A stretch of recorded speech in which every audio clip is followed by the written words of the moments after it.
Qishning qirovli kunlari tizza bo'yi yoqqan qor sovug'i bilan etlarni junjiktiradi. Qarg'alarning qo'rqinchli g'ag'illashi sovuqda muz qotib turgan kishining tanasini battar sovutadi. Ko'cha-kuyda boshqa fasllardek odam gavjum emas.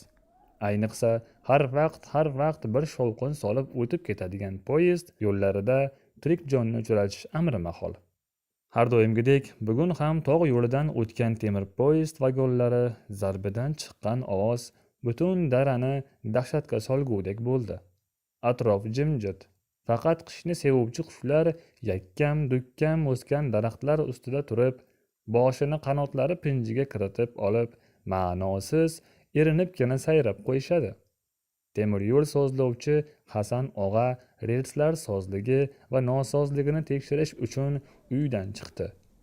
Har doim shu paytda Hasan og'ani poyezd yo'lida uchratish mumkin.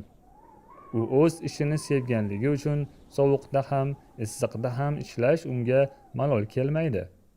Relslar sozligi va nosozligini tekshirib kelayotgan Hasan og'aning ko'zi bir chetda qor ustiga tashlab ketilgan chaqaloqqa tushdi. U go'yo jonsiz qo'g'irchoqdek yerga yuztuban yotardi. Jasadni ko'rib Hasan og'aning tili kalimaga kelmay esankirab turib qoldi.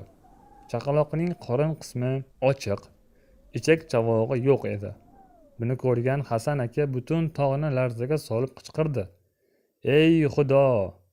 Bu qanday vahshiylik? Bu qanday razolat bo'ldiki, begunoh odam bolasi bunday qismatga tushibdi.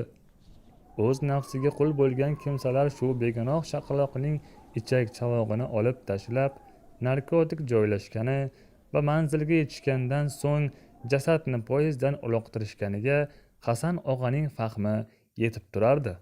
Kimningdir 9 oy qornida asrab, o'lim bilan olishib dunyoga keltirgan norasidasini vaqti kelsa, og'ir kuniga ham yaraydigan harom pul ilinjida vahshiylarcha tahqirlagan.